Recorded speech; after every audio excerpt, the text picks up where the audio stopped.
ख्रिस्तात जमलेल्या माझ्या सर्व भाविकांनो, आज सामान्य काळातील 17वा रविवार आणि आपल्या या धर्मग्रामामध्ये आपण आजी आजोबा दिवस साजरा करीत आहोत. मोठ्या संख्येने सर्व आजी आजोबा इथं उपस्थित आहेत. आम्ही तुमच्यासाठी प्रार्थना करीत आहोत. परंतु प्रश्न, आपण आजी आजोबा दिवस हा का साजरा करीत आहोत?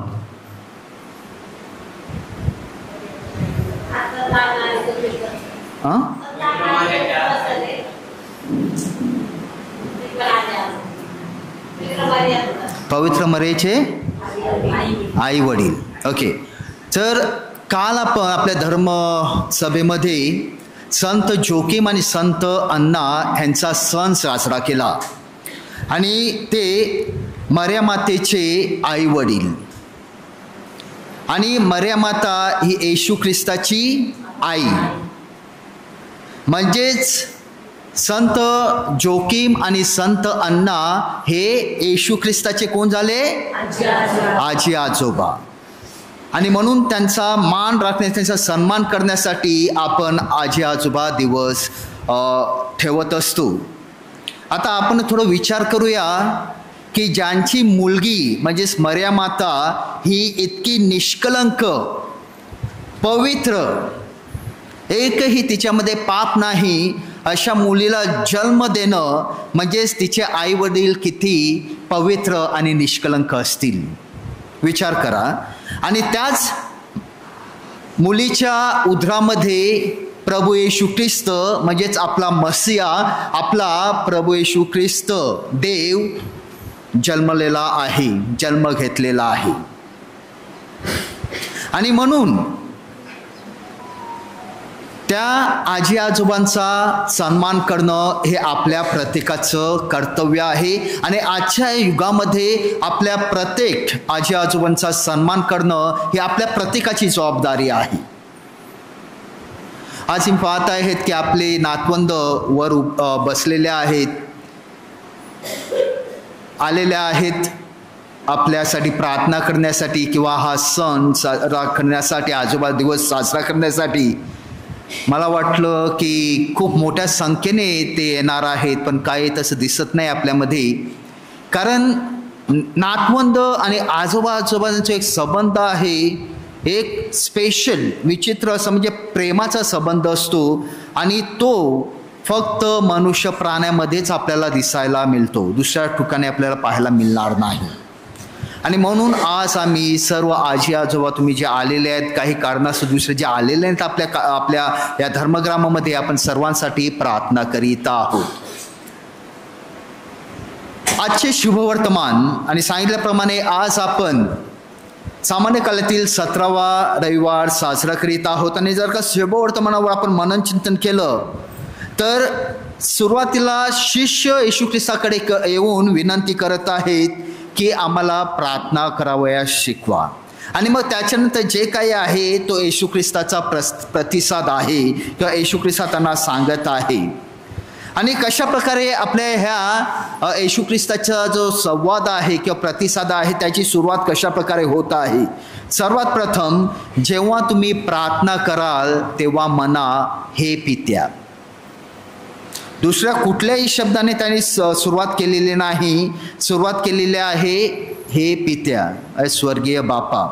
त्याच्यानंतर ज्याचा शेवट आहे ओवी 13 मध्ये आपल्याला सांगितलेलं आहे की आपण सर्वजण वाईट असताना सुद्धा आपल्या मुलाबाळांना काय चांगलं आहे हे आपल्याला ठाऊक आहे. तर विचार करा की त्या स्वर्गीय पित्याला, आपण सर्व त्याची लेकरं आहोत, त्याला हे माहिती नसेल का की आपल्याला काय हवं आहे आणि आपल्यासाठी काय उत्तम किंवा योग्य किंवा चांगलं आहे. ह्या प्रश्नाने येशू ख्रिस्त आजचे शुभवर्तमान संपवत आहे किंवा शेवट करत आहे. माझ्या प्रिय बंधू भगिनींनो, येशू ख्रिस्तासाठी प्रार्थना म्हणजे काय हे समजणं खूप गरजेचं आहे. याच्या प्रार्थना म्हणजे फक्त मला पृथ्वीवर पाठवलेलं आहे म्हणून मला शक्ती दे, मला सामर्थ्य दे, माझ्याकडून चमत्कार व्हावेत म्हणून मला असं कर तसं कर, ही प्रार्थना नव्हती येशू ख्रिस्ताची. येशू ख्रिस्त स्वतःहून एक देव होता आहे. त्याला प्रार्थनेची आवश्यकता नव्हती ज्याप्रमाणे आपण प्रार्थना करीत आहोत. परंतु आपल्याला शास्त्रामध्ये सांगितलं जात आहे की तो नेहमी एकांतामध्ये जाऊन प्रार्थना करीत असे. म्हणजे काय करीत असे? तो आपल्या पित्याबरोबर बोलत असे. आणि इथं आपल्याला जो पिता आणि जो पुत्र आहे ह्याच्यातील जे प्रेमाचे जे संबंध आहेत ते आपल्याला दिसून येत आहेत. आणि म्हणून सांगितल्याप्रमाणे येशू ख्रिस्त जेव्हा सांगतो की तुम्ही कशा प्रकारे प्रार्थना करा, दुसऱ्या कुठल्याही शब्दाने तो करत नाही, फक्त म्हणतो की हे पित्या. जे कनेक्शन आहे ते शिष्यांना सांगत आहे की आपली प्रार्थना कशा प्रकारे असायला हवी, आपला संबंध कशा प्रकारे असायला हवा. It was a relationship of love, प्रेमाचा संबंध. जेव्हा आपण परमेश्वराकडे प्रार्थना करतो त्या प्रकारे आपला एक प्रेमाचा संबंध असायला हवा. एक लेकरू आपल्या पित्याजवळ ज्याप्रमाणे प्रार्थना करते, किंवा जेव्हा आपण मर्या मातेकडे प्रार्थना करतो, एक आई म्हणून प्रार्थना करतो, एक लेकरू आणि आईचा संबंध आहे तो आपण दर्शवितो. तर काही येशू ख्रिस्ताकडे प्रार्थना करताना काही जण त्याला मित्र सुद्धा म्हणतात. ज्याप्रमाणे मित्राकडे आपण सर्व काही शेअर करतो त्या प्रकारची प्रार्थना आपण करीत असतो. म्हणून प्रार्थना जेव्हा आपण करतो तर त्याच्यामध्ये काही चुकीचं किंवा बरोबर आहे हे नाही. प्रार्थना ही प्रार्थना जी अंतःकरणातून येते, तो संबंध म्हणजेच आपली प्रार्थना. आणि येशू ख्रिस्त का ह्या प्रकारे प्रार्थना करावयास आपल्या शिष्यांना सांगत आहे, किंवा का आपला संबंध पित्याबरोबर चांगला असायला हवा किंवा प्रेमाचा संबंध? कारण जुन्या करारात जर का आपण वाचलं तर तिथं जे परमेश्वराची प्रतिमा जी निर्माण केली होती ती होती परमेश्वर कोण? आजच्या शब्दामध्ये सांगायचं तर परमेश्वर म्हणजे एक बॉस, परमेश्वर म्हणजे एक किंग, राजा, किंवा परमेश्वर म्हणजे शिक्षा करणारा एक जज, न्यायाधीश, एक घाबरविणारा. तुम्ही चुकीचं काही केलं, वाईट केलं तर तुम्हाला शिक्षा करणारा तो परमेश्वर. ही प्रतिमा निर्माण केली होती. आणि माझ्या प्रिय बंधुभगिनींनो, आजही काही लोक त्याच प्रतिमेमध्ये जगत आहेत आणि लोकांच्या अंतःकरणामध्ये भीती निर्माण करीत आहेत, त्यांच्या इमोशन बरोबर खेळत आहेत. तो आपला परमेश्वर नाही, शिक्षा करणारा परमेश्वर नाही आपला. तर प्रभू येशू ख्रिस्त आज आपल्याला सांगत आहे की आपला जो परमेश्वर आहे, आपला जो पिता आहे तो प्रेमळ पिता आहे, दयाळू पिता आहे, मायाळू आहे. आणि त्याला येशू ख्रिस्ताने एक आईची उपमा दिलेली आहे. ज्याप्रमाणे आई आपल्या लेकरूला सांभाळत असते त्याप्रमाणे परमेश्वर आपल्या प्रत्येकाला सांभाळत असतो, आपले संरक्षण करत असतो. आणि म्हणून येशू ख्रिस्त आपला जो पिता आहे तो संबंध आपल्याला सांगत आहे. आणि म्हणून सांगितल्याप्रमाणे जेव्हा आपण प्रार्थना करतो, आपण कशा प्रकारे प्रार्थना करतो की हे परमेश्वर आहे, हे माझ्या जीवनामध्ये इतकं काय चाललेलं आहे हे सर्व दूर कर. हे परमेश्वर आहे, ह्या गोष्टींची मला आवश्यकता आहे, मला दे. हे परमेश्वरा मला असं कर, माझ्या जीवनामध्ये तसं कर. इथं लेकरांचा आणि पित्याचा संबंध आला कुठं? आपल्या प्रार्थनेमध्ये. माझ्या प्रिय बंधू भगिनींनो, आपण कधी कधी तक्रार करतो किंवा आम्हाला खूप लोक सांगतात मी खूप वर्षापासून किंवा खूप महिने झाले, खूप दिवस झाले मी प्रार्थना करत आहे, परमेश्वर माझी प्रार्थनाच ऐकत नाही. सर्वांचा अनुभव असेल, अशा प्रकारचे आपण प्रार्थना करतो की ऐकतच नाही. कल्पना करा, जर का लेकरू परमेश्वराच्या किंवा आपल्या पित्याच्या आज्ञेमध्ये राहत असेल आणि पित्याच्या आज्ञेप्रमाणे जर का जीवन जगत असेल तर तो पिता लेकरू जे आहे, जे आज्ञेमध्ये राहत आहे त्याच्या इच्छा पूर्ण करणार नाहीत का? विचार करा. आणि जर का तो आपला परमेश्वर असेल, त्याने आपल्याला आज्ञा दिलेली आहे, त्या आज्ञेचं पालन करण्यासाठी आपल्याला प्रत्येकाला तो बोलावित आहे, आमंत्रित करत आहे. त्याने आपल्याला रस्ता सुद्धा दाखवलेला आहे की आपण कशा प्रकारे जीवन जगायला हवं. आपण लेकरं म्हणून त्या प्रकारचे जीवन जगतो का? महत्त्वाचं आहे. विचार करणं खूप महत्त्वाचं आहे की त्याप्रमाणे आपण जीवन जगतो का? त्या पित्याच्या आज्ञेत आपण राहतो का? त्या आज्ञांचं आपण पालन करतो का? आणि मग साहजिकच आपला नियमच आहे, चुकी केली, चुकीच्या मार्गाला गेली तर शिक्षा होणं, ह्यालाच नाही म्हणतात. परंतु आपला पिता शिक्षा करणारा नाही, तर प्रेमाला समजून घेणारा आहे. आणि हा संबंध आपल्या ह्या प्रार्थनेमध्ये दिसायला हवा. आणि हेच येशू ख्रिस्त आपल्या प्रत्येकाला आज सांगत आहे. जेव्हा आपण प्रार्थना करतो तेव्हा एका लेकराप्रमाणे प्रार्थना करतो का? ज्या पित्याच्या आज्ञेमध्ये आपण राहत असतो, ज्या पित्याने आपल्याला आज्ञा दिली त्या आज्ञेप्रमाणे आपण जीवन जगणारे लेकरू आहोत का? आणि शेवटी माझ्या प्रिय बंधू भगिनींनो, आपण थोडं मननचिंतन करूया की आपल्या जी प्रार्थना असते ती कशा प्रकारची असते. आपण जी प्रार्थना करतो त्या प्रार्थनेवर आपला विश्वास आहे का? आपली श्रद्धा आहे का?